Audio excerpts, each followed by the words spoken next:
중심이요 핵심인 13장에 이르렀습니다. 하나님 나라의 완성, 그래서 예수님께서 이 땅에 오셔서 말씀하신 이 마태복음의 핵심 13장 하나님 나라, 오늘 우리가 펼칩니다. 이 하나님 나라가 어떻게 우리 안에 이루어지는지를 가르쳐 주옵시고, 이제 이후로 하나님 나라를 가슴에 안고 심령에 안고 살아가는 하나님 나라 백성들이 되게 하옵소서. 예수님 이름으로 기도합니다. 아멘. 마태복음 13장을 통해서 하나님 나라라는 제목으로 말씀을 전하겠습니다. 마태복음은 세리 마태가 쓴 최초의 복음서이기도 하지만은 이 마태복음을 자세히 관찰을 해보면은 마태복음이 굉장히 조직적으로 쓰여져 있다는 것을 볼 수가 있습니다. 그래서 처음과 끝이 이렇게 동일한 수미상관법이라고 이렇게 전문용어로 수미상관법이라고 하는데, 수미상관법으로 이루어져 있습니다. 처음과 끝이 똑같아요. 어떻게 처음과 끝이 똑같으냐?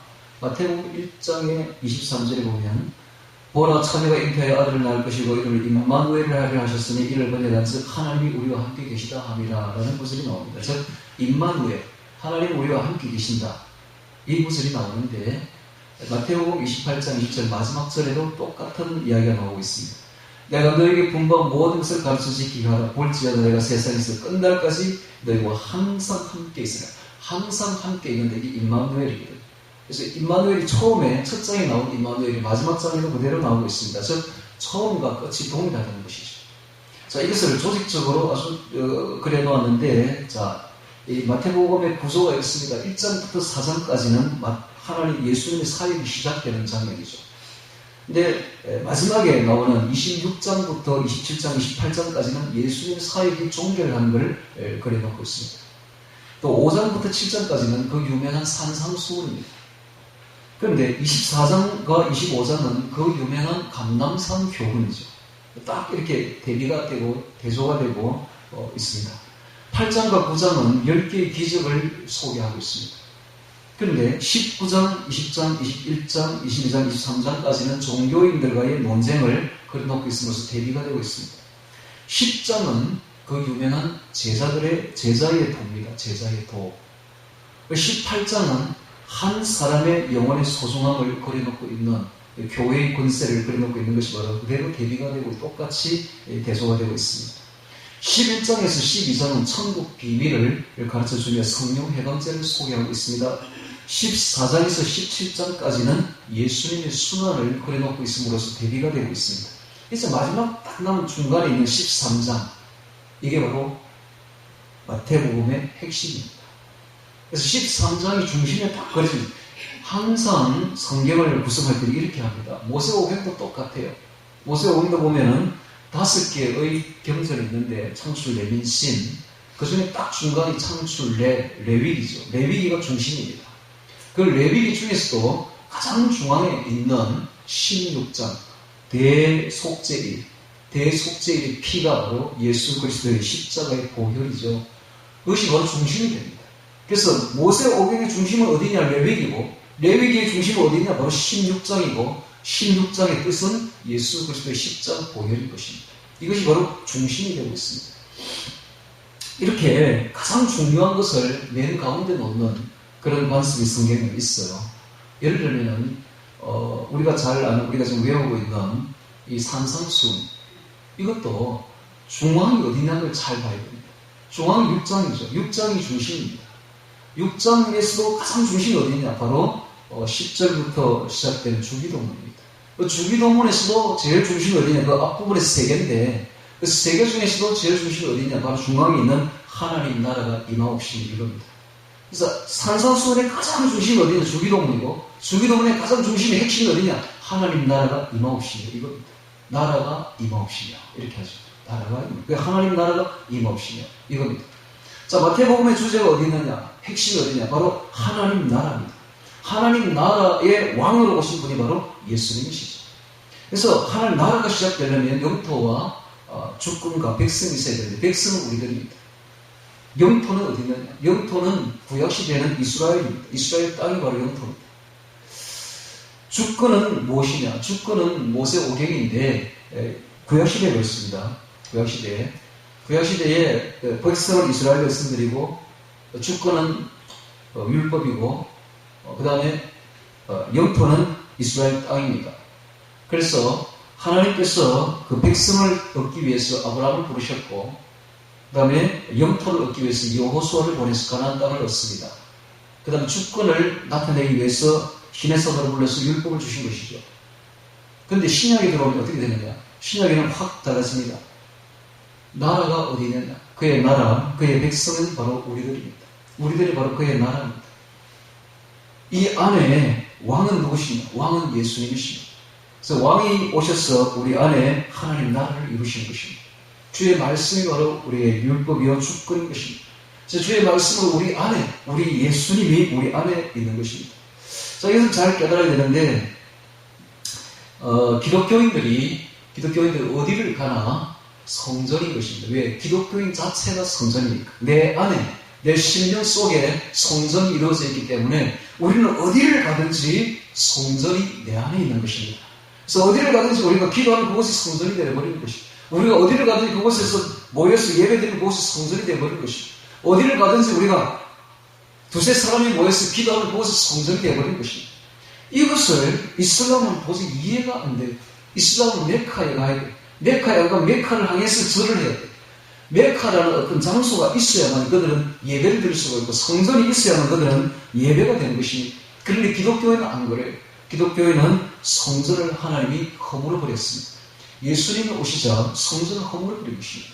처음에 우리 하나님은 임마누엘을 어떻게 하셨는가? 바로 성막에 임하셨습니다. 출애굽 때 보면 성막이 있고 그 성막 안에 보면 지성소가 있는데 그 지성소에 내려오셔서 강림하십니다. 그래서 임마누엘 하셨죠.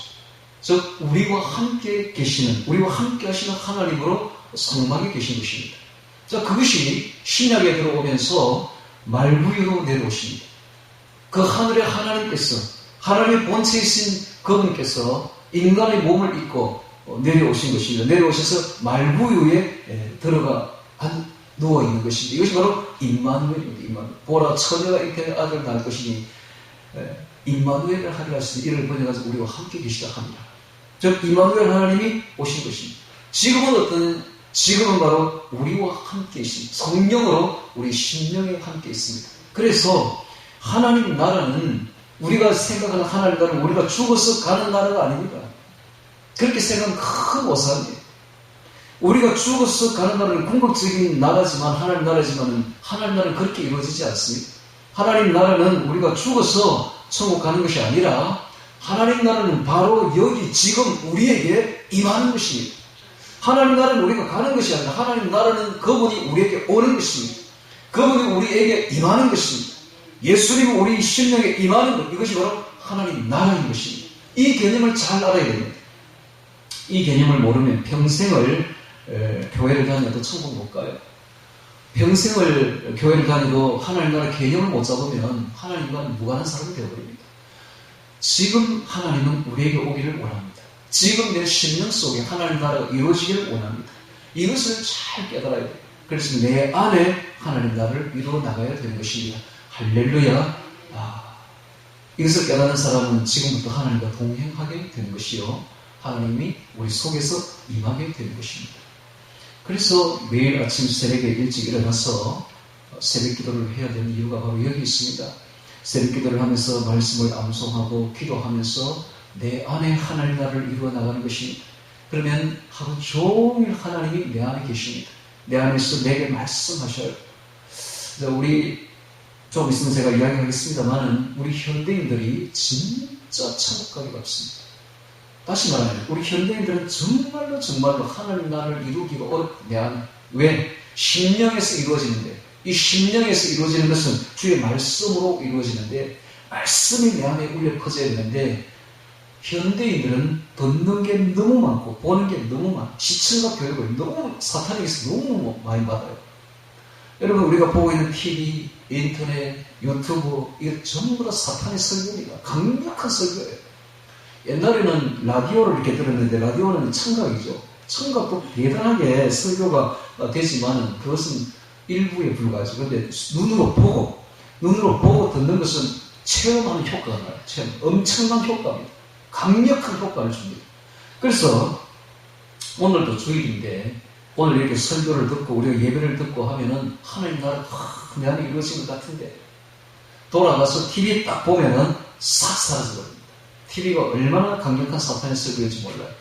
자, 이렇게 우리 현대인들은 너무너무 불행한 세대에 살고 있습니다. 어찌 보면 너무 듣는 게 많고 너무 보는 게 너무 지식이 너무 많아. 사람이 너무 많은 사람을 접하게 되고 너무 말을 많이 듣게 되고 너무 지식이 많게 되면 어떻게 되는가? 길가와 같은 마음이 되어버리고 딱딱하게 굳어버린 완악한 마음이 되어버렸어. 이 가장 좋지 않은 땅이 되어버립니다. 말씀이 떨어져도 말씀이 깨닫지를 못하고 그 말씀을 내가 먹지를 못해요. 그러면 내 안에 있는 떨어져 있는 이 말씀을 마귀가 와서 팍 주워 먹어버립니다. 새가 와서 날아와서 쪼아 먹어버립니다. 말씀이 튕겨나가버립니다. 이렇게까지 설교를 해줘도 말씀을 가르쳐줘도 오늘 저녁에 가서 TV 한번 딱 보면 말씀이 튕겨나가고 어디 흔적이 없어요. 너무너무 불행한 세대에 우리는 살고 있습니다. 그래서 지금 현재 인류가 있고 난 뒤부터 가장 많은 인구를 이루고 있는데 약 한 80억 정도. 이 80억 인구가 정말로 불행한 세대에 지금 살고 있습니다. 정말로 악하고 엄난한 세대에 살고 있어서 천국 이루기가 너무너무 어려운 시대에 살고 있습니다. 사람들은 너무 부자예요. 사람들은 너무 지식이 많아. 너무 많이 배웠어. 너무 지식이 너무 많고 지식이 폭발합니다. 스마트폰에서 폭발하고 유튜브에서 폭발하고 컴퓨터에서 폭발합니다. 그 누구든지 다 박사야. 그러다 보니까 하나님 말씀에 들어갈 틈이 없는 겁니다. 여러분 제가 단호하게 이야기합니다만 지금부터 다 내려놔야 됩니다. 다 내려놔야 돼요. 저는 제 그 컴퓨터에 그 크롬 아시죠? 크롬에다가 크롬 CROM이 돼 있죠. 그걸 탁 이름 바꾸기를 따라가지고 어떻게 혼자를 탁 한자로 적어놨어요. 너 혼자가 어떻게 생기는지 보세요. 이럴 혼자에다가 귀신 있잖아요. 귀신의 말이다 딱 적어요. 제가 우리 아들이 보고는 깜짝 놀라요. 이거 중국에서 왔어요. 제가 자세히 봐봐요. 거기 뭐라고 써있는지 자세히 봐봐요. 귀신의 말이네, 귀신의 말. 유튜브는 바로 귀신의 말이다, 그게 바로. 그렇게 적어놓고 저는 안 보려고 노력해요. 안 볼 수가 없어요. 사람이 너무 바쁘게 돌아가, 너무 빠르게 정세가 변하니까 정치가 어떻게 변하는지, 정세가 어떻게 변하는지 보기는 봐야 되니까 들어가기는 들어갑니다만 제목만 이렇게 봅니다. 아, 이렇게 되는구나, 이렇게 되는구나. 제목만 딱 보고. 그리고는 나오려고 노력해요. 그리고 꼭 봐야 될 건 뭐 한두 개 정도 보기는 하는데 가능하면 유튜브 안 보려고 합니다. 왜? 그들의 말을 들으면 하나님 말씀이 사라져. 내 안에 하나님 말씀만 넣고 쟁쟁쟁쟁 울려 퍼지기를 바라고 나는 아날로그로 다시 돌아가고 싶어. 100년 전으로 우리 선조들이 걸어갔던 그 길로 옛적 선한 길로 가고 싶어요. 그래서 저는 아침에 일찍 일어나서 5시 반 되면 산에 올라가서 말씀을 외웁니다. 18장, 17장, 16장, 마태복음 15장, 마태복음 14장, 마태복음 13장까지 외우면 끝까지 올라가요. 정상까지. 그럼 다시 또 내려올 때 마태복음 12장, 11장 거꾸로 항상 외우기를 좋아합니다. 10장, 9장, 8장, 9장은 이어져 있으니까 8장, 9장 딱 외우면 딱 내려가요. 어떤 시간이 좀 남으면 5장, 6장, 7장까지 외우죠. 그래서 이제 내려와서 밥 먹고 여기 오면 또 1장부터 4장까지. 자, 이래서 매일 1장부터 18장을 외웁니다. 제가 왜 이 이야기를 부끄러운 이야기를 하느냐? 여러분, 제가 감히 이야기하건대 저는 제 안에 하나님 나라가 이루어져 있습니다. 그렇게 하니까 말씀을 암송하니까. 여러분 말씀을 암송해 보세요. 다만 말씀만 암송하는 것이 아닙니다. 암송하는 중에 주님께서 깨닫게 주셔야 기도가 됩니다. 말씀 한 말씀이 붙들고 기도가 되면서 주님이 그날 주실 음성을 저에게 들려주셔요. 그 음성을 붙들고 기도하면 하나님 나라가 내 안에 이루어집니다. 하나님이 모든 방패가 되어서 막아주셔요. 어려움과 힘든 일이 있을 때마다 주님께서 저를 막아주시고 다 악한 자가 건드리지도 못하게 막아주시는 것을 제가 느꼈습니다. 저는 그래서 다윗을 이해할 수 있을 것 같아요. 지금부터 BC 약 1000년 전 예수님 오시기 1000년 전 사람의 중심 인물이 바로 다윗이죠. 다윗. 자, 이 다윗이 아주 위대한 인물입니다. 여러분. 사람들은 다윗을 가지고 우리아의 아내를 보냈느니 어쩌려니 하면서 죄가 많느니 어쩌려니 하면서 굉장히 폐만을 하는 사람들도 있는데 몰라도 한참 몰라요. 다윗 발바닥도 못 따라갈 사람들이 다윗을 그렇게 비판을 하고 있어요. 다윗은 어떤 인물인가? 다윗은 평생 전쟁을 한 사람입니다. 평생 전쟁을 여러분이 할 수 있겠어요? 평생 전쟁을 할 수 있고 주변에 강대한 강대국들하고 전쟁을 해가 이길 수 있겠어요, 여러분? 그것도 매일같이 전쟁을 하는데 다 이겼어요. 한 번도 진 적이 없어요. 어떻게 다 그렇게 할 수가 있겠어요? 사람이 어떻게 그렇게 할 수가 있겠어요? 두렵지 않겠어요? 다윗은 얼마나 두려웠겠어요? 근데 이걸 다 이겨냈어요. 대단한 인물이죠. 그거 하나만 해도 엄청난 인물입니다. 또 어떻게 그렇게 할 수 있습니까? 이유는 딱 한 가지. 다윗은 이렇게 말합니다. 나는 하나님의 생명 싸개 속에 쌓여있다. 하나님의 생명 싸개 속에 쌓여있다 라고 느끼는 거예요. 그래서 어떤 누구도 나를 건드리지 못한다. 뿐만 아니라 다윗은 내부의 적이 너무너무 많았습니다. 외부의 적보다 더 큰 것이 내부의 적이었습니다. 그는 평생에 자기 친구가 자기를 배반하고 아이도벨 자기를 죽이려고 자기 아들이 자기를 배반해서 자기를 죽이려 하는 그런 내부의 도발과 내부의 도전에 직면했는데도 그걸 다 신앙으로 이겨낸 사람입니다. 다윗이 얼마나 위대한 사람인지 제가 요즘에 깨닫는다. 저는 다윗의 발바닥도 못 따라갈 것 같아요. 저는 제 조그마한 어려움도 못 이겨가지고 이렇게 죽을 것만 같은데 주여 우리가 죽겠나이다. 주님께서 말씀하시기를 믿음이 적은 자들아 어찌하게 두려워하는가 어찌하게 무서워하는가 저보고 하시는 말씀 같아요. 우리 보고 하시는 말씀입니다. 다윗은 위대한 인물이죠. 그래서 오늘 우리가 믿음을 키워야 됩니다. 주님이 우리와 함께 하시면 악한 자를 건들지도 못합니다. 할렐루야. 너희에게는 머리털까지 다 세순다 되었나니. 이런 말씀이 무슨 말씀인지를 알아들어야 돼요. 하나님 일이 없어서 우리 머리털 세고 있겠습니까? 조금만 것까지 다 알고 계시면 우리를 보호하신다는 이야기 아니겠습니까? 그러므로 정말 제가 지금 무슨 말을 하고 있느냐 하면 하나님 나라가 내 안에 이루어지는 이것을 우리가 깨달아야 된다는 겁니다. 신앙생활이 뭔가 죽어서 천국 가는 게 아닌 살아있을 때 지금 여기 바로 여기서 하나님 나라가 내 안에 이루어지는 것입니다. 어떻게 하나님 나라가 이루어지는가? 하나님 말씀을 암송해야 됩니다. 하나님 말씀을 암송하면 하나님 말씀이 내 안에 들어와요. 하나님 말씀이 깨달아져요. 주님이 내한테서 직접 이야기해요. 그러면 어떻게 되는가? 그 말씀에 순종하게 됩니다. 순종하게 됩니다. 말씀에 순종하는 그 사람이 하나님 나라가 이루어진 사람. 결정적으로 드러납니다. 순종이 돼요. 그 말씀에 순종하고 싶어. 내 생각을 내려놓고 주의 말씀대로 걸어가고 싶은 생각이 드는 거예요. 그리고 실제로 그대로 행동하는 거예요. 그러면 착한 행동이 나오는 겁니다. 너희 착한 행실로 하늘에 계신 너희 아버지께 영광을 돌리게 하여 너희 빛을 사람 앞에 비치게 하여 너희 착한 행실로 저희들에게 감동을 주어서 저희들로 하여금 하늘에 계신 아버지께 영광을 돌리게 하여 너희는 세상의 빛입니다. 빛된 삶을 살아야 됩니다. 사랑을 베풀어야 됩니다. 착한 행동을 해야 됩니다. 이런 건 다 어디서 나오는가? 말씀 암송에서 나온다.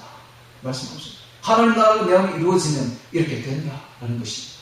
그래서 다른 종교 오늘도 사울 촛발이라서 난리가 났는데 사울 촛발이 절에 가서 공을 들이고 절을 하면 죽어서 극락이나 갈련가 하고 하는데 여러분 착각입니다.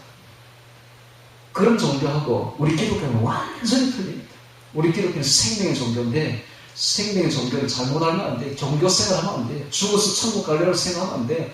지금 바로 여기 내 안에 하나님 나라가 이루어지는 것입니다. 할렐루야. 이 이야기를 지금 13장에서 하고 있는 거예요. 이 이야기 똑바로 들어야 돼요. 지금 하나님의 말씀이 지금 무슨 말을 하고 있는지를 알아들어야 되는데 하나님 나라는 멀리 죽어서 이루어지는 천국이 아니라 내 안에 이루어집니다. 지금 바로 여기 이루어집니다. 우리가 가는 것이 아니라 하나님 나라가 내 안에 들어오는 것입니다. 할렐루야. 이것이 바로 마태복음이에요. 이것이 바로 예수님이 말씀하시고자 하는 핵심이요 골자인 것입니다. 그래서 매일매일 우리는 하나님 나라를 경험해야 되고 하나님 나라에서 살아야 됩니다. 할렐루야. 어떤 사람이 하나님 나라에 진짜 들어간 사람이냐? 세상에서 큰 환난과 핍박과 어려움과 걱정과 근심이 몰려와도 걱정하지 않는 사람, 마음이 평안한 사람. 그 걱정이 없어서가 아니라 걱정은 있지. 아직 끝나지 않았지. 그러나 주님을 믿음으로, 주님이 내 안에 계심으로, 임마누엘 함으로 주님 때문에 평안한 사람. 아시겠습니까? 이 사람이 진짜 하나님 나라를 이룬 사람. 이게 다 걱정으로 들어간다고. 그래서 사람이 평소엔 다 좋죠. 근데 위급할 때 가봐야 그 사람의 진면목이 나온다고. 위험한 일을 당해봐야, 어렵고 힘든 일을 당해봐야 그 사람이 진짜 신앙인지 아닌지가 판별이 난다 이 말. 그때 얘 옥석이 가려집니다. 옥석이. 믿음의 뿌리는 바로 어디서 생기느냐? 힘든 일을 당해봐야 돼요. 풍랑을 겪어봐야 됩니다. 풍랑을 겪어보면 그때 옥석이 가려지고 또 풍랑을 이기게 되면 뿌리가, 신앙의 뿌리가 탄탄하게 내려진다라는 썼습니다. 자, 이제 13장, 12장 46절 지나면 아는 것부터 보면서 13장 같이 보도록 하겠습니다. 12장 46절입니다. 예수께서 우리에게 말씀하실 때에, 자, 예수께서 우리에게 말씀하실 때에, 그 모친과 동생들이 예수께 말하려고 밖에 섰더니, 자, 모친과 동생들이 왜 왔을까요? 모친과 동생들은 마가복음에 잘 설명하고 있습니다. 예수님이 미쳤다라는 소문을 듣고 예수님이 미쳤으니까 데려가려고, 집에 데려가려고 온 거예요. 그러니까 이 온 목적이, 동기가 별로 좋은 동기가 아니죠. 한 사람이 예수께 여쭤오되 보소서 당신의 모친과 동생들이 당신께 말하려고 밖에 섰나이다 하니 말하던 사람에게 대답하여 가라사대 누가 내 모친이며 내 동생들이냐 하시고 손을 내밀어 제 아들을 가리켜 가라사대 나의 모친과 나의 동생들을 보라. 누구든지 하늘에 계신 내 아버지의 뜻대로 하는 자가 내 형제요 자매요 모친이니라 하시더라. 자, 이 참 하나님 예수님 하신 말씀이 굉장한 말을 하고 있습니다. 자, 여기서 이제 우리가 알 수 있는 한 가지는 가톨릭은 지금도 마리아의 영원 동정서를 주장합니다. 마리아는 영원한 동정녀다, 영원한 처녀다 라고 주장합니다.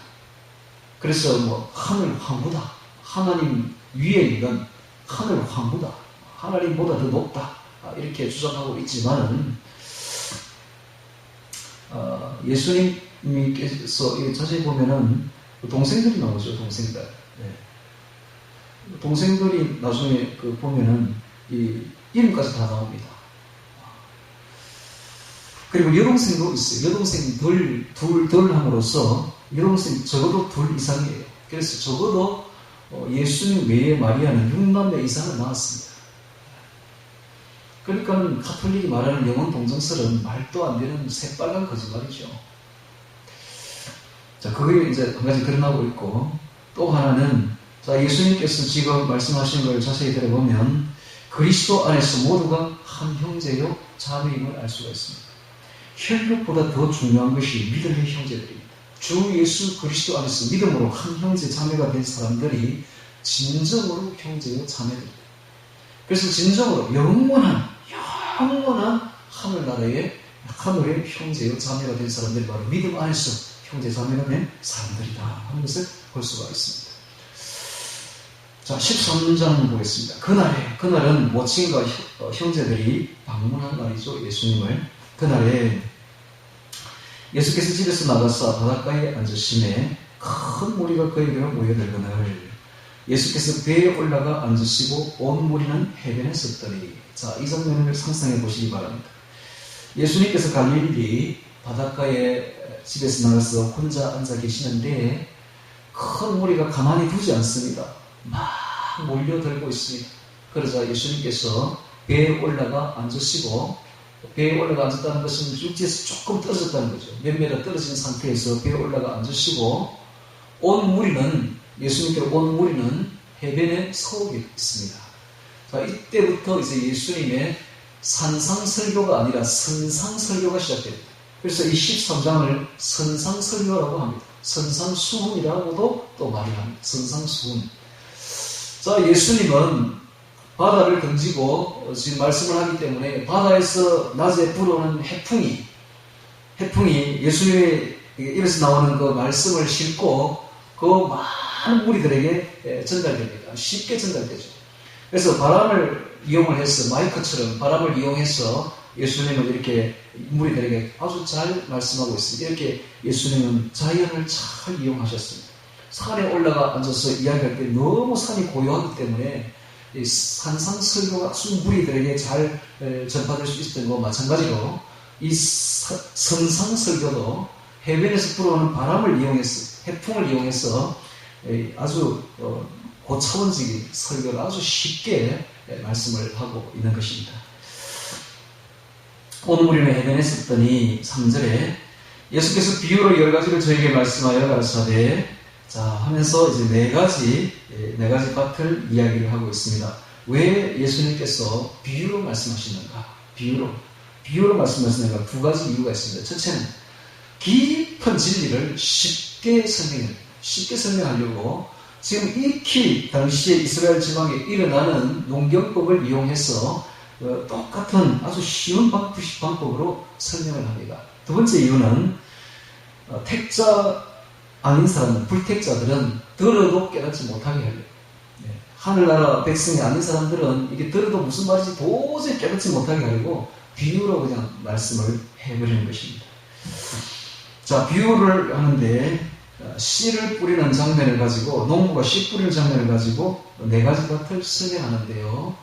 자, 이 첫 번째는 길가에 떨어지고, 두 번째는 흙이 얇은 돌밭에 떨어지고, 세 번째는 가시떨기에 떨어지고, 네 번째는 좋은 땅에 떨어진다라는 말을 하는데, 이것은 당시에 이스라엘 백성들이 밀밭에 씨를 뿌릴 때 있었던 이야기와 그 사건과 똑같습니다. 당시에 풍습이 농경법이 어떻게 했느냐 하면 소에다가 이 밀씨를 이렇게 가득 주머니에 담아가지고 싣고는 등에 싣고는 농부가 그 따라가면서 이렇게 한 줌씩 씨를 갖다가 이렇게 꺼내가지고 그냥 휙 뿌립니다. 그냥 주변에 이렇게 휙 뿌린다고 이렇게. 뿌리면 대부분 씨는 그 좋은 땅에 떨어지겠지만은 그 중에 이제 몇 알은 그 밭과 밭 사이에 좁다란 길이 있는데 사람이 가는 길입니다. 아주 좁은 길입니다. 거기에 뚝 떨어진다고. 여기 길가에 떨어지는 것입니다. 또 그 뜻은 그 길 옆에 보면은 돌을 이렇게 밭에서 치워가지고 돌이 많기 때문에 돌밭이 이렇게 돌이 막 쌓여있는 곳이 있어요. 거기 떨어진다. 여기 돌밭입니다. 또 돌밭 옆에 보면 이 가시떨기들이 많이 있어요. 거기 또 떨어지고, 여기 가시떨기밭이. 대부분의 이제 씨는 옥토에 떨어지는 좋은 땅에 떨어지는 것이죠. 그런 씨 뿌리는 그 광경을 아마 보면서, 이때 아마 보면서 그 이야기를 한 것 같아요. 저쪽 한편에는 씨를 뿌리고 있고 농부가 그걸 보면서 실물 설교를 가지고 하는데 너무 귀한 아주 깊은 이야기를 지금 하고 있는 것입니다. 자, 이제 보도록 하겠습니다. 4절에 들은 뿌릴새, 씨를 뿌리는 자가 뿌리를 나가서 뿌릴새, 들은 길가에 떨어지면 새들이 와서 먹어버렸고. 자, 길가 밭이 나오고 있습니다. 이것은 나중에 예수님이 설명을 합니다. 설명을 하는데, 자, 18절 보세요. 18절. 그런 적 씨 뿌리는 비유를 들으라 하면서 첫 번째 밭 길가에 대해서 예수님이 이렇게 설명하죠. 아무나 천국 말씀을 듣고 깨닫지 못할 때에는 악한 자가 와서 그 마음에 뿌리는 것을 빼앗나니 이는 곧 길가에 뿌리는 자요 되어 있습니다. 즉, 이 씨는 천국 말씀, 천국 예수님의 말씀입니다. 그런데 이것이 뿌려지는데 길가는 어떤 사람이냐, 뿌리기는 뿌렸는데 받기는 받았는데 깨닫지를 못해요. 이 말씀이 무슨 말인지 깨닫지를 못해요. 그러다 보니까 별 가치를 느끼지를 못해요. 그러다 보니까 그 씨를 깨닫지를 못하니까 어떻게 되는가? 악한 자, 마귀가 와서, 귀신이 와서 쪼아 먹어버립니다. 가져가 버려요. 빼앗깁니다. 이겁니다. 이것이 바로 길가밭입니다. 이 길가밭은 어떤 사람들인가? 너무 많은 사람을 접하고 너무 많은 이야기를 들었어. 너무 많은 지식이 너무 많아. 세상 지식이 너무 많아. 듣는 게 너무 많아. 가진 게 너무 많아. 그래서 길가와 같이 사람들이 너무 많이 다녔어. 그래서 마음이 아주 완악해. 고집이 아주 세고 단단하게 굳어버렸어요. 단단하게 굳어서 어떤 말도 들으려 하지 않아요. 너무 많은 세상 지식과 너무 많은 사람을 접하고 너무 많은 사람들에게 너무 많은 이야기를 많이 들어가지고 이제는 어떤 말도 들으려 하지 않습니다. 단단하게 굳어서 완전히 완악해진 마음입니다. 고집세는 완악하지만 이런 사람들은 하나님 말씀을 들려주고도 깨닫지를 못해요. 그러면 어떻게 되는가? 마귀가 와서, 귀신이 와서, 새가 와서 딱 쪼아 먹어버립니다. 가져가 버립니다. 그 말씀. 이게 가장 불행한 사람, 이게 가장 나쁜 밭입니다. 이게 바로 길가밭이죠. 길가밭. 그런데 아까도 제가 이야기했죠. 현대인들이 전부 다 길가밭입니다. 왜? 전부 다 인터넷 봅니다. 전부 스마트폰 봅니다. 야, 이 스마트폰 이거 진짜 마귀의 걸작품이에요. 하루 종일 보고 있답니다. 어떻게 되겠습니까? 마음이 길가밭이 되어버려요. 하나님 말씀이 들어갈 수가 없어요. 들어가도 쪼아 먹어버려요. 들어갈 수 단단하게 굳어버려서 완악해졌어. 하나님 말씀 받으려고 하지 않습니다. 가치를 느끼지 않습니다. 여러분, 오늘날 젊은이들에게 아무리 성경 말씀 들려줘 보세요. 가치를 느끼면 가치를 못 느껴요.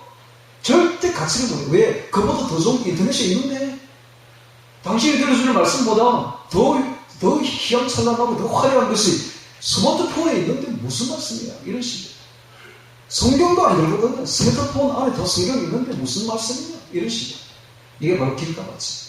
그래서 오늘날 사람들이, 이 21세기에 살고 있는 이 사람들이 어떤 시대보다 천국 가기 어려운 시대입니다. 순전한 데가 없어요. 순진한 구석이 좋은 데 없어요.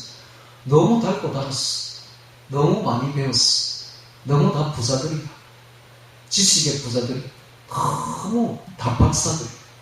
너무 세상 지식이 너무 많아. 길가밭이죠. 우리는 어떻게 돼요? 천국 가려면 거꾸로 가야 돼요. 다 버려야 돼요. 다 버려야 돼요. 바울처럼 배설물로 여겨야 돼요. 배설물로. 바울이 뭐라고 말합니까? 빌립보서 3장 8절에서 9절에 또한 모든 것을 해로 여김은 내 주 예수 그리스도를 아는 지식이 가장 고상함을 이랍니다. 내가 그를 위하여 모든 것을 잃어버리고 배설물로 여김은 그리스도를 얻고 그 안에서 발견되려 함이니 내가 가진 의는 율법에서 난 것이 아니오 오직 그리스도를 믿음으로 말미암은 것이니 곧 믿음으로 하나님께서 난 거이라. 바울이 얼마나 공부를 많이 했는지 모릅니다. 그는 로마의 학문을 다 섭렵한 사람이에요. 로마 시민권을 가진 사람이에요. 그는 이스라엘에서 가장 높은 가말리엘 학자의 수제자였습니다. 그러니까 오늘날 말로 하면은 서울대학교 대학원을 나온 사람이야. 미국 하버드 대학을 나온 사람이야. 그러니까 그 사람을 따라갈 사람이 없어. 모든 세상 학문 위에 우뚝 서 있는 사람이었어. 그는 출세 가도를 충분히 달릴 수 있는 사람이었음에도 불구하고 그는 뭐라고 말합니까? 나는 이 모든 지식을 다 배설물로 똥으로 여기겠다. 왜? 예수 그리스도를 아는 지식이 가장 고상함을 인해서 예수님의 말씀만 내 안에 넣고 싶어서 지금까지 배운 모든 지식을 다 버리겠다라고 말한 겁니다. 이것이 바로 바울입니다. 오늘 우리가 바울같이 되어야 됩니다. 할렐루야. 세상의 모든 지식을 똥으로 여겨야 돼. 배설물로 여겨야 돼. 귀신의 소리로 여겨야 돼요. 귀신의 소리. 그래서 들을 가치가 없는 겁니다. 들을 가치가 하나도 없는 거예요. 오직 내 마음에 예수님 음성만 넣어야 돼요. 이것이 바로 그리스도입니다. 할렐루야. 이런 사람만 천국 갑니다. 이런 사람만 천국이 내 안에 이루어집니다. 이런 사람만 내 안에 하나님 나라가 이루어지는 것입니다. 지금 오늘 바로 여기 내 안에 하나님 나라가 이루어지지 않는다면 죽어서 갈 천국은 없습니다. 이 지상에서 내 안에 하나님 나라가 이루어지지 않는 사람이 어떻게 죽어서 천국에 가겠습니까? 내 안에 하나님 나라가 이루어져야만 죽어서 천국에 갈 수가 있는 것입니다. 그래서 기독교는 죽어서 멀리 뒤에 천국 가는 것이 아니라는 겁니다. 바로 지금 여기 내 안에 하나님 나라가 임한다는 거예요. 온다는 거예요. 내가 가는 것이 아니라 천국 내 안에 온다는 겁니다. 예수님이 내 안에 말씀으로 들어오신다는 거예요. 성령으로 내 안에 들어오시는 것입니다. 할렐루야. 내 심령이 말씀이 내 심령이 성전이 되는 거예요. 내 심령이 성전이 되는 것입니다. 고린도서 3장 16절에 너희가 성전인 것과 하나님의 성령이 너희 안에 거신 걸 알지 못하느냐? 라고 말씀하신 것이 바로 이런 겁니다. 우리가 바로 성전, 내 안에 하나님의 성전이 주의 말씀이 임마누엘 하는 것입니다. 할렐루야. 이걸 깨달아야 돼. 이걸 깨달아. 이게 기독교입니다. 이걸 깨닫지 못하면 평생을 교회를 다니고 헛일에 살는 겁니다. 이걸 깨달아야 돼요. 천국은 먼 뒤에 있는 것이 아니라 내 안에 있습니다. 지금 바로 이루어집니다. 이 이야기를 지금 하고 있는 겁니다. 그래서 길가와 같은 마음은 가장 불행한 사람들이다 하는 이야기입니다. 자, 두 번째 버튼 보겠습니다. 두 번째 버튼 5절에 보겠습니다. 들으는 흙이 얇은 돌밭에 떨어지면 흙이 깊지 아니하므로 곧 싹이 나오나 해가 돋은 후에 터져서 뿌리가 없으므로 말랐고 되어 있습니다. 말랐고. 이 뿌리가 깊지 않은 신앙입니다. 뿌리가 깊지 않은 신앙이라서, 자, 이것을 예수님 어떻게 해석하는지 보겠습니다. 이번에는 19절 봅니다. 19절. 20절. 돌밭에 뿌리가 없다는 것은 말씀을 듣고 즉시 기쁨을 받되 그 속에 뿌리가 없어 잠시 견디다가 말씀을 인하여 환난과 핍박이 일어나는 데에는 곧 넘어지는 자요. 이렇게 해석합니다. 예수님이 해석한 거예요, 지금. 그래서 이 돌밭은 어떤 밭이냐? 돌밭은 흙이 깊지 않습니다. 흙이 아주 얇아요. 그래서 씨가 떨어지면 곧 싹이 나요. 싹이 나지만 뿌리가 깊지 않아. 그래서 해가 쨍 하고 내리쬐니까 뿌리가 없으니까 그냥 말라버려요. 그래서 뿌리가 깊지 않은 신앙이죠. 대부분 다 이렇게 다 좌절하고 넘어집니다. 기독교인들이 처음에는 말씀을 듣고 아주 좋아합니다. 내 속에 하늘 나라를 이루어서도 기뻐하고 즐거워하죠. 그러나 말씀이 들어오게 되면 반드시 뭐가 들어오느냐? 환난과 핍박이 들어옵니다. 절대로 그냥 두지 않습니다. 반드시 테스트가 들어옵니다. 이 아이가 신앙이 진짜 있나 없나 하나님이 테스트를 허락해 줍니다.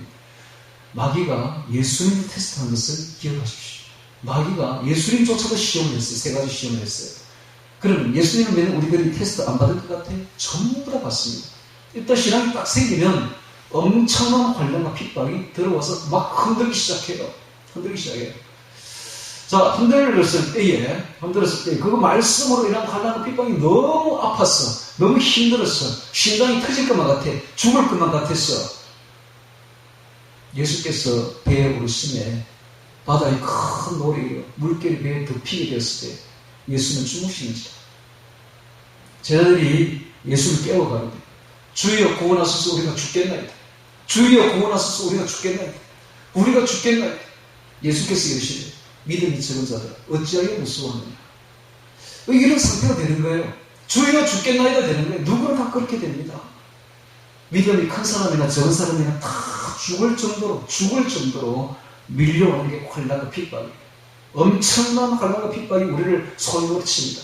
자, 이럴 때에 대부분의 사람들이 다 신앙을 포기하고 다시 옛날로 돌아가 버립니다. 하나님의 말씀을 받는 것을 포기해버립니다. 믿음이 없어져버려요. 믿음이 없어지고 오직 세상 염려와 걱정으로 가득 차버려요. 하나님의 말씀을 가치를 못 느껴요. 그거하고 내가 무슨 상관이 있나? 하나님의 말씀이 내 이 환난과 핍박을 나를 구원해 줄 수 있나? 하면서 예수님을 등한시합니다.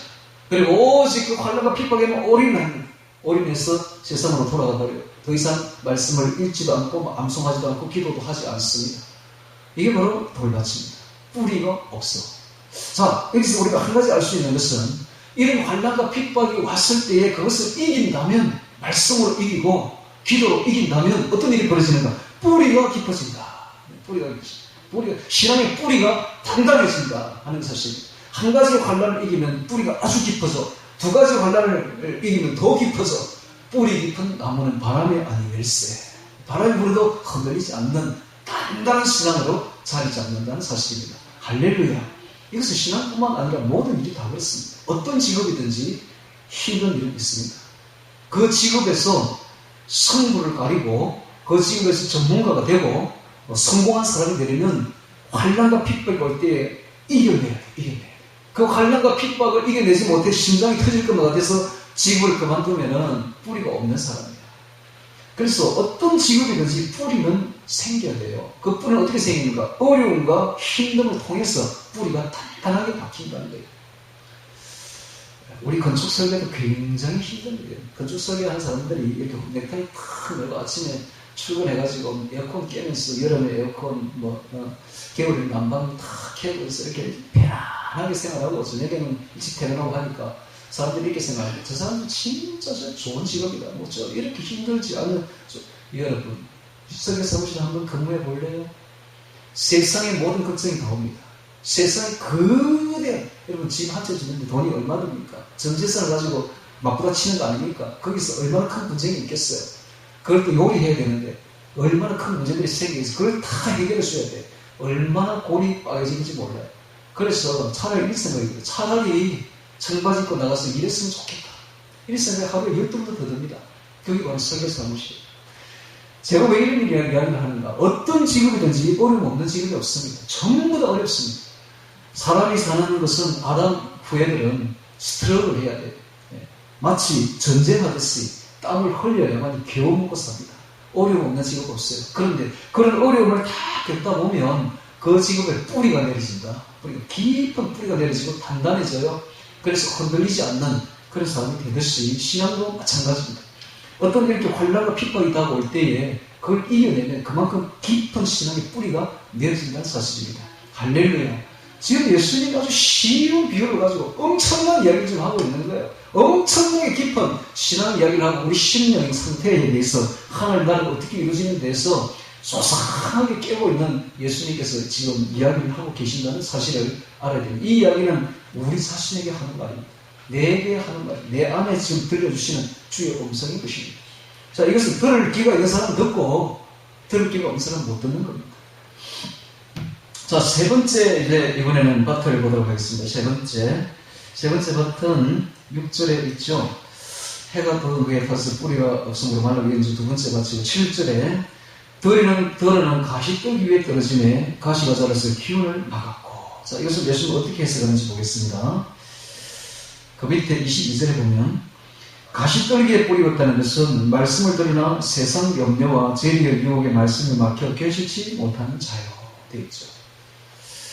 자, 이 가시떨기에 말씀이 떨어지니까 가시가 자라서 기운을 막아버렸어요. 질식시켜버렸어요. 그래서 이 세 번째 밭은 아주 진전이 많이 된 신앙인입니다. 말하자면 교회에서 아주 중직에 있는 사람들이에요. 목사, 장로, 권사, 집사 정도 되는 사람들이에요.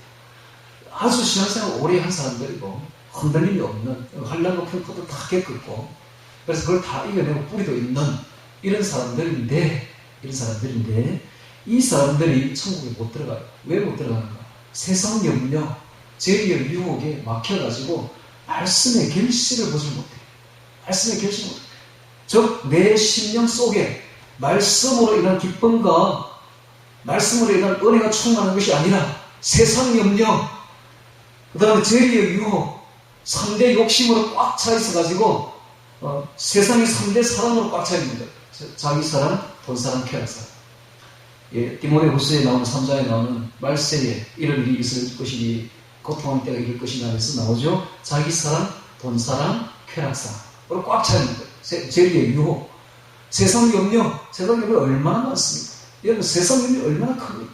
세상 염려, 죄의 유혹, 3대 욕심으로 꽉 차가지고 말씀에 들어올 틈이 없어. 말씀이 결실을 못합니다.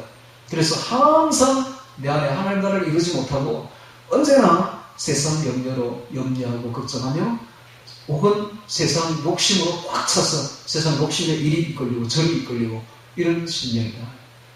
여러분 제 말이 하나도 안 틀리죠. 너 어떻게 이렇게 기가 차게 정확하게 우리 신령을 깨뜨려내는지 예수님께서 우리의 신령 상태를 정확하게 해보한 겁니다. 이런 사람들은 천국 못 들어간다. 자, 이렇게 볼 때에 천국 들어갈 사람이 누가 있습니까? 거의 없습니다. 거의 없습니다. 교회에 100명이 다녀도 1명, 2명 있을까 말까? 그렇죠? 여러분. 그렇죠? 그래서 도전을 받아야 돼요. 그래서 둘것 뚫림으로 천국을 이루어 나가야 돼요, 내 안에. 믿으면 천국 간다더라. 어떤 죄를 지어도 괜찮다더라. 행위는 뭐 상급에 불과하다더라. 새빨간 거짓말입니다. 그 이야기 때문에 수많은 기독교인들이 지옥에 들어갔습니다. 여러분 하나님 말씀을 존중하십시오. 신학자의 말을 듣지 마시고 주님께서 지금 하시는 말씀을 잘 들어야 돼요. 주의 말씀대로 행해야 됩니다. 그래야 천국 들어갑니다. 아니 그래야 천국이 이루어집니다. 천국 들어가서 나중 문제고 내 안에 천국이 그래야 이루어집니다. 내 안에 천국을 이루어야만이 우리가 나중에 영원한 천국에 들어가게 되는 것입니다. 그래서 천국 들어가고 안 들어가면 지금 내게 달렸어요. 지금 여기 결판돼요. 지금 여기 내 안에 있는 것이 내 속에 있는 것입니다. 자, 이 세 번째 여기에 다 걸립니다.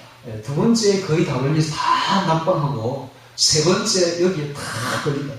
다 걸린다. 정말 그래서 이 좋은 땅을 이루기가 너무너무 힘든 시대에 우리는 살고 있습니다. 여러분, 좋은 땅을 이루려면 진짜 각고의 노력을 해야 됩니다. 아침에 일찍 일어나셨어요. 우리 선조들이 새벽기도 맞는 거 너무너무 잘했어요. 너무너무 잘했어요. 우리 기독교 100년사 우리 기독교 한국이 이루고 있는데 전 세계에서 최고의 신앙을 이루고 있습니다. 우리나라 같은 신앙 없어요. 여기에 가장 빛나는 게 새벽기도입니다. 여러분, 새벽기도를 우리 교회에서 하자는 이야기가 아니라 이 새벽기도의 정신을 살려야 돼요. 해서 예수님처럼 새벽 4명에 일찍 일어나십시오. 요즘에 새벽기도하기 너무 좋은 시절이다. 요즘에는요, 새벽 5시 반만 되면 헌합니다. 얼마나 새벽기도하기 좋습니까? 일찍 일어나셔서 산이나 들에 나가서 혹은 골방에 들어가서 아무도 없는 데서 기도해야 돼요. 아무도 없는 데서 성경을 암송하세요. 성경을 암송을 하시고 기도하면 하나님 나라가 내 안에 이루어집니다. 이 길밖에 없어. 그러면 적어도 2시간 내지 3시간은 하루에 동행이 됩니다. 주님과. 그러면은 하루 종일 그 아침에 기도한 것이 방패가 돼요. 방패가 돼서 세상 염려를 다 막아줍니다. 죄의 유혹을 다 막아줍니다. 세상 욕심을 다 막아줍니다. 왜? 세상 욕심보다, 죄의 유혹보다, 세상 염려보다 더 큰 것이 내 안에 있기 때문에, 더 가치 있는 것이 내 안에 있기 때문에 내가 거기에 마음을 쓰지를 않습니다. 초연해집니다. 구름처럼 초월됩니다. 하늘을 올라가 버려요. 땅에 있지 않아요. 땅에 살고 있지만 땅의 사람이 아니야. 이미 하늘의 사람이 되어버렸어. 그래서 이런 것에 연연해하지 않습니다. 가지껏 이렇게 나옵니다. 가지껏. 그 가지껏 이렇게 나온다. 그 가지껏. 이번에 땅 10cm 가지고 분쟁이 생겼는데 우리 어떤 건축주가 제가 그랬어요. 그까지 땅 10cm. 그거 늘려 빠지지 않습니까? 세상에 늘려 빠진 게 땅인데 그까지 10cm가 뭐라고? 이렇게 돼버려요. 이렇게 초월돼버려요. 초월.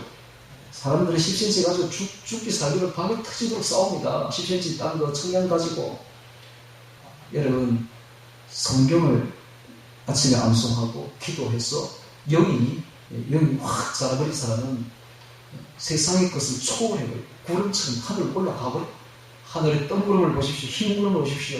세상을 초월해 있지 않습니까? 저 흰 구름은 무욕의 구름들입니다. 세상 욕심이 없어. 우리도 저와 같이 세상 욕심이 없는 사람들이 되어야 됩니다. 무욕의 사람들이 되어야 돼. 세상에 대해서는 알을 뜯어버려야 돼. 세상의 가치를 느끼지 말아야 돼. 하늘로 올라가 버려야 돼. 하늘나라 사람이 되어야 돼. 그래서 세상의 것을 무가치하게 여기고 내려다볼 줄 아는 사람이 되어야 됩니다. 할렐루야. 하늘에서 내려다볼 줄 아는 사람이 되어야 돼. 그래서 4번째 땅이 나온 거예요. 좋은 땅이 나옵니다. 자, 8절에 들으는 좋은 땅에 떨어짐에 혹 100배, 혹 60배, 혹 30배의 결실을 하였느니라. 귀 있는 자는 들으라 하십니다. 이 좋은 땅은 아까도 이야기했지만 세상 것을 초연하게 여기고 오직 주의 말씀을 가장 귀한 것으로 여기서 세상의 것의 가치를 느끼지 못하고 바울처럼 세상의 것을 배설물로 여기고 주의 말씀만을 가장 귀한 진주, 가장 귀한 보화로 여겨서 그것만을 간직하고 그것만을 먹으며 믿는다는 게 먹는 겁니다. 믿는다는 것은 말씀을 먹는 거예요. 예수님을 먹는 거예요. 먹어야 돼요. 내 안에 섭취를 해야 돼요. 내 안에 영양분을 우리가 받아야 돼요. 그래서 예수님으로 자라나야 돼요. 할렐루야. 이게 바로 믿는 겁니다. 믿는 것은 곧 먹는 겁니다. 이렇게 아침에 말씀을 먹고 성령을 먹고 예수님을 먹고 예수님의 살과 피를 먹고 해서 믿음이 자라나야 돼요. 예수님으로 자라나야 돼요. 그래서 혹 100배, 혹 60배, 혹 30배의 결실을 하여 결실이 뭡니까? 성령의 열매, 빛의 열매. 사랑과 희락과 화평과 오래 참음과 자비와 양성과 충성과 우리가 절제의 성령의 9가지 열매가 주렁주렁 맺혀야 돼요. 부활절로부터 추수감사절까지 이 기간 동안 우리는 성령의 열매를 맺어가야 됩니다. 매일매일 아침에 일찍 일어나서 이 새벽에 기도함으로써 암송함으로써 우리는 하루하루 성령의 열매를 맺어가야 됩니다. 또한 빛의 3대 열매를 맺어가야 됩니다. 모든 착함과 빛의 열매는 모든 착함과 어려움과 진실함에 있느니라. 모든 착함과 어려움과 진실함의 열매를 맺어가야 됩니다. 추수감사절에 무슨 열매를 하나님께 드릴 것입니까? 추수감사절에 하나님께 드려야 되잖아요. 이번 9월이 되면 10월이 되면 우리가 추수감사절을 하게 되는데 그때 하나님께 무슨 열매를 드릴 것입니까? 무를 드릴 것입니까? 배추를 드릴 것입니까? 주님이 바라시는 것은 무요 배추가 아니라 우리의 빛의 열매, 성령의 9가지 열매를 바라시는 것입니다. 할렐루야. 그래서 부활절로 끝난 게 아니야. 절대로. 모든 교회들이 부활절에까지 사순절 새벽 기도를 하고 부활절에는 땡 하고 끝내버리는데 천만의 말씀. 부활절로부터 시작이야. 6월절로부터 시작이야. 절기는 이제. 이때부터 기도하기 얼마나 좋습니까? 봄이 왔습니다. 춥지 않습니다. 기도하기 좋은 때가 열렸습니다. 집에는 비도 그쳤습니다. 반구의 소리가, 성령의 소리가 들립니다. 밖으로 나가십시오. 산으로 가십시오. 들로 가십시오. 강변으로 가십시오. 골방으로 들어가십시오. 가서 기도하세요. 기도하면 주의 음성이 들립니다. 주의 음성을 암송하세요. 암송 속에서 성령의 음성이 들립니다. 우리가 그렇게 해서 매일매일 성장해 나가야 돼요. 자라나야 돼요. 성령의 열매를 맺어 나가야 됩니다. 그래서 곧 이달 말이 예루살렘의 날 예수님의 생일날이고 그 다음 주 6월 초가 성령 강림절입니다. 이 성령 강림절에 우리가 성령을 받아야 돼요. 성령을 받아야 돼요. 성령을 받으면 지금부터 열심히 기도해야 돼요. 기도하고 성령 암송해야 돼요. 그래서 매일매일 그날만 성령 받는 것이 아니라 우리는 지금 매일매일 성령 받아야 돼요. 할렐루야. 성령의 사람이 되어야 돼요. 성령의 사람이 돼요. 성령의 불을 받아야 돼요. 성령의 음성을 받아야 돼요. 그래서 성령 강림절 지난 이후부터는 이 성령의 9가지 열매와 빛의 열매를 주름주름 맺어 나가야 돼요. 나가야 돼요. 3대 절기가 이런 의미가 있습니다. 7대 절기가 이런 의미가 있는 거예요. 구약의 7대 절기를 구약거라고 율법이라고 치부하지 마시고 하나님의 만드신 7대 절기는 영원합니다. 그래서 우리에게 영적인 의미를 부여하고 있는 것입니다. 그러므로 이 7대 절기의 의미를 되살려서 오늘 우리가 그것을 그대로 영적으로 살아야 되는 것입니다.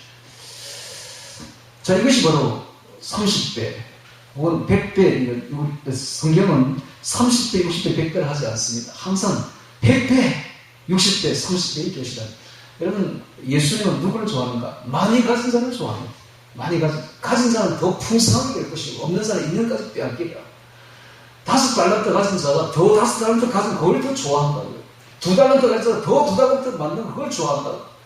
1달란트 그걸 그냥 땅속에 묻은 걸 좋아하지 않습니다. 하나님은 영적으로 풍성한 자가 더 풍성해지는 것을 바라신다. 그래서 100배 나오는 거예요. 100배. 그 다음에 60배, 30배의 결실을 하였느니라. 사람이 만약에 썼다면 이렇게 썼겠죠. 30배, 60배, 100배 할 수 있어요. 안 그렇습니다. 예수님은 항상 큰 것부터 먼저 챙겨주신다. 부익부, 빈익빈이다. 이 영적 세계입니다. 그래서 우리는 더욱더 많아져야 되고 영적으로 더욱더 풍성해져야 되는 것입니다. 자, 10절에 보겠습니다. 제자들이 예수께 나와 가로되 어찌하여 저에게 비유를 말씀하시나이까? 대답하여 가라사대 천국의 비밀을 아는 것이 너에게는 허락되었으나 저에게는 아니 되었나니 무릇 있는 자는 받아 넉넉하게 되되 무릇 없는 자는 그 있는 것까지도 빼앗기리라. 그러므로 내가 저에게 비유로 말하기는 저희가 보아도 보지 못하며 들어도 듣지 못하며 깨닫지 못함이니라. 이사의 예언이 저에게 이르시니 이르시되. 자, 예수님께서 비유로 말씀하신 이유를 밝혀주고 있습니다. 천국의 비밀을 제자들에게는 허락되었지만 저희에게는 안 되었다 라고 말합니다.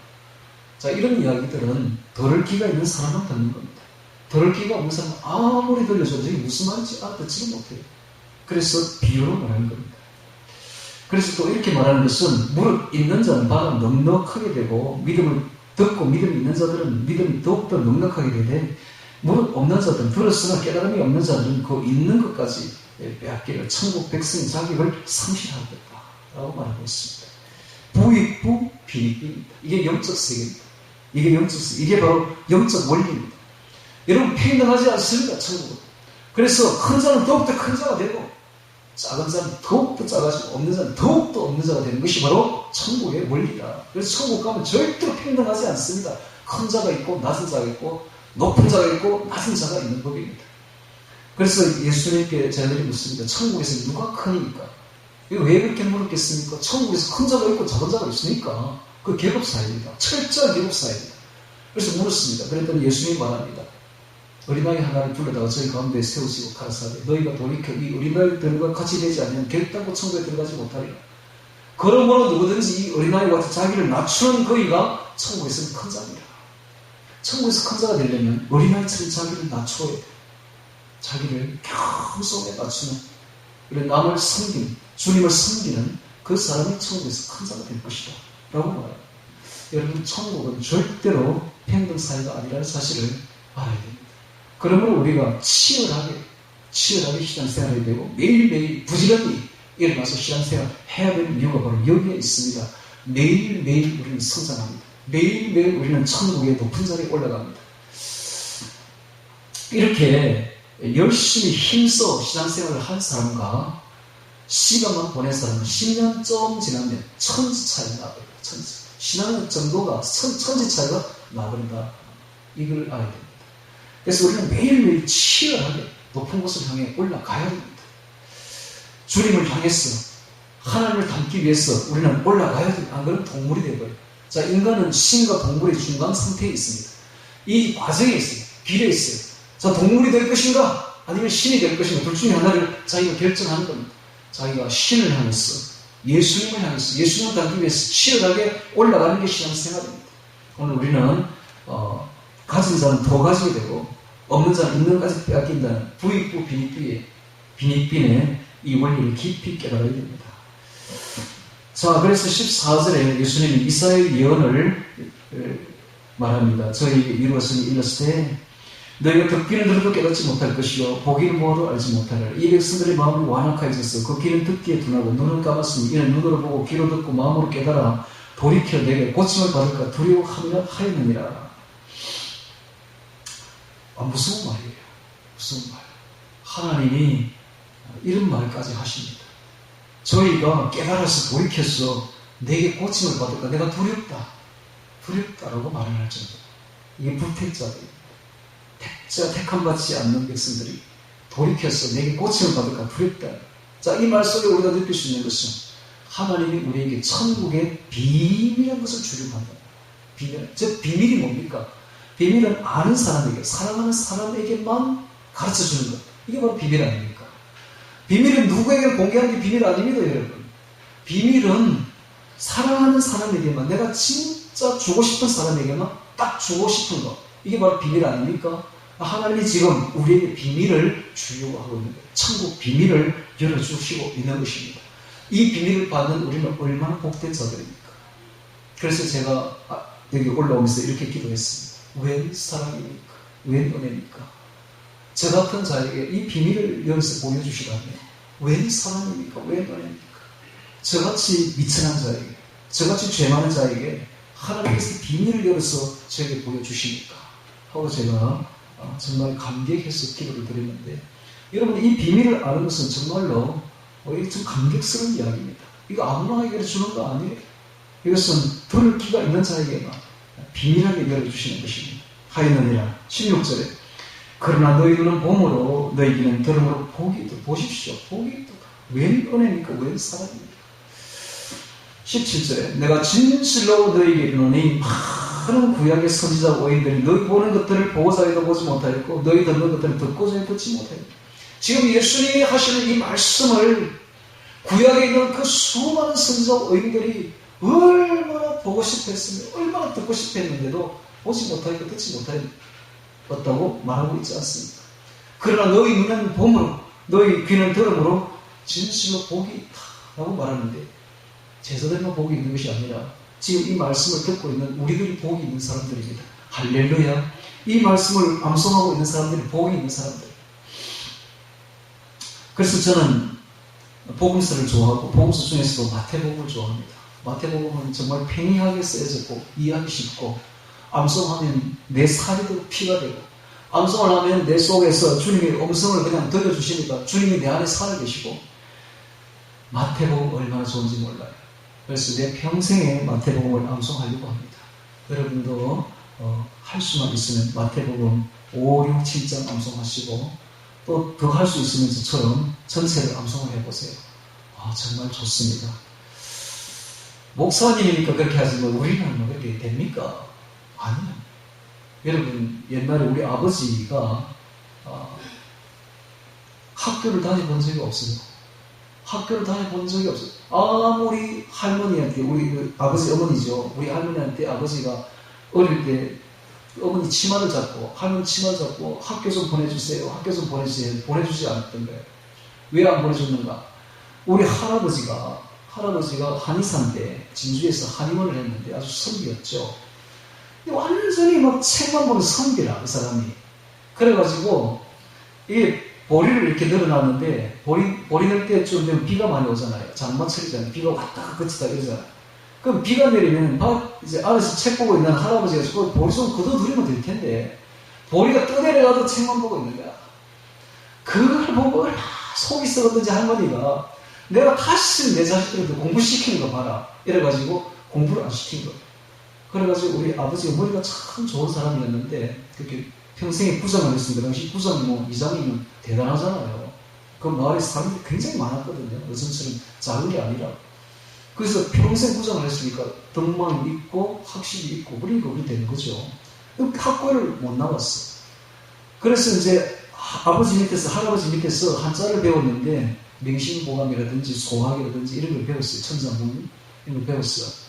배웠는데 여기 아버지가 딱 아침에 5시 되면 4시 반, 5시 되면 딱 일어납니다. 일어나가지고 옷을 딱 입더라고요. 내가 어릴 때 봤으니까 잘 알죠.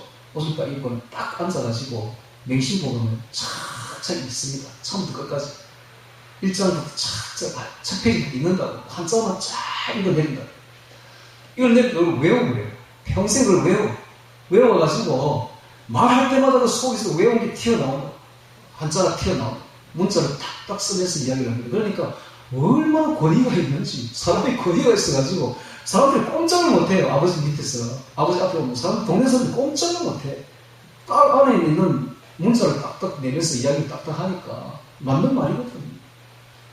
여러분, 기독교인이 아닌 사람도 이 정도 합니다. 그런데 기독교인이 돼가지고 성경을 안 외운다? 이건 기독교는 아닙니다. 불교에 가보세요. 오늘도 절에 가는 사람들이 많이 가는데, 선임들이요, 이 불경을 다 외웁니다. 첫 페이지부터 끝까지 착착 외운다고. 딱딱 목탁에 리듬에 맞춰 가면서 딱딱 외운다고. 이게 종교입니다. 이게 종교입니다. 오히려 기독교는 너무 잘못돼서 교육 자체가. 너무 쉽게 해. 이게 쉬운 게 아니에요, 절대로. 종교는.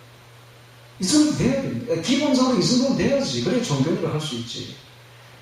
외워야 됩니다, 여러분. 외워야 돼. 1장부터 마지막 자가 이 귀한 것을, 이 진주를, 이 보화를 왜 안 외웁니까? 외우면 나한테 살도 피가 되는데, 외우는 게 곧 먹는 거예요. 먹어야 돼요.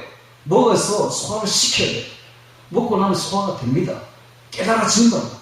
그러면서 성장한다고. 그러면서 내 안에 하늘나라가 이루어진다고.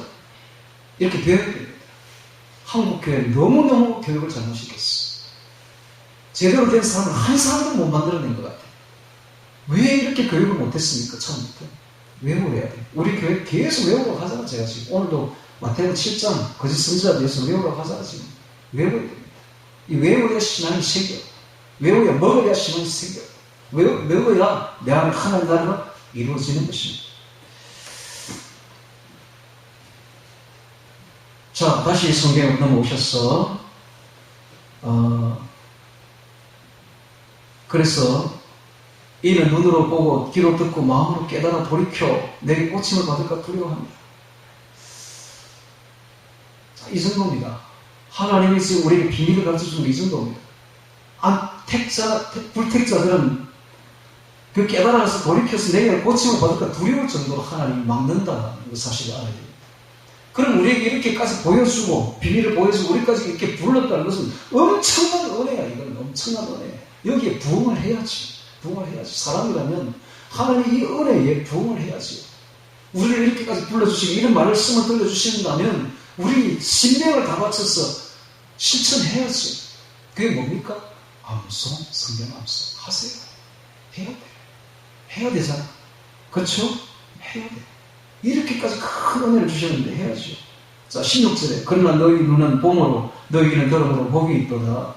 내가 진실로 너희에게 이르노니 많은 선지자와 의인이 너희 보는 것들을 보고자 해도 보지 못하였고 너희 듣는 것들을 보고자 해도 듣고자 해도 듣지 못하였느니라 하면서 그런 즉 씨 뿌리는 비유를 들으라 하면서 그 설명을 쭉 해준 게 조금 전에 제가 다 해석을 해줬습니다. 자, 여기까지 오늘 하겠습니다. 이것만 해도 엄청난 거예요. 엄청난 거예요. 뒤에 이제 7대 비유가 나오는데 첫 번째 비유죠. 네 가지 밭 비유인데 이것만 해도 진짜 엄청납니다. 한 개만 더 보겠습니다. 한 개만 더 보겠는데 다섯 번째 비유를 보겠습니다. 44절 봅니다. 44절.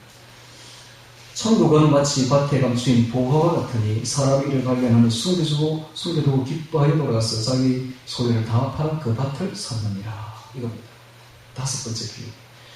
이스라엘에는 은행이 없었기 때문에 어떤 사람이 재물을 많이 가졌으면 그 보화를 항아리에다가 담아가지고 밭에다가 이렇게 묻어두었다고 합니다. 그러다가 전쟁이 일어나면 이 사람은 죽어버릴 수도 있죠. 혹은 병이 걸려서 그냥 자기 보화를 어디 심어놨다는 말도 못하고 죽어버릴 수도 있습니다. 그런 경우가 비일비재했다고 해요. 그러면 그 밭이 다른 사람이 팔려버립니다. 또 팔린 밭이 또 다른 사람이 또 팔리고 그렇게 해서 어떤 사람이 그 밭을 살려고 하는데 그 밭을 사기 전에 와서 쟁기로 갈아보니까 쨍글랑하고 뭐가 나왔어. 항아리가 나왔어요. 이게 실제 있는 이야기입니다. 이게 그냥 하는 이야기가 아니라 실제 그런 사건들이 무수히 있었다는 거예요.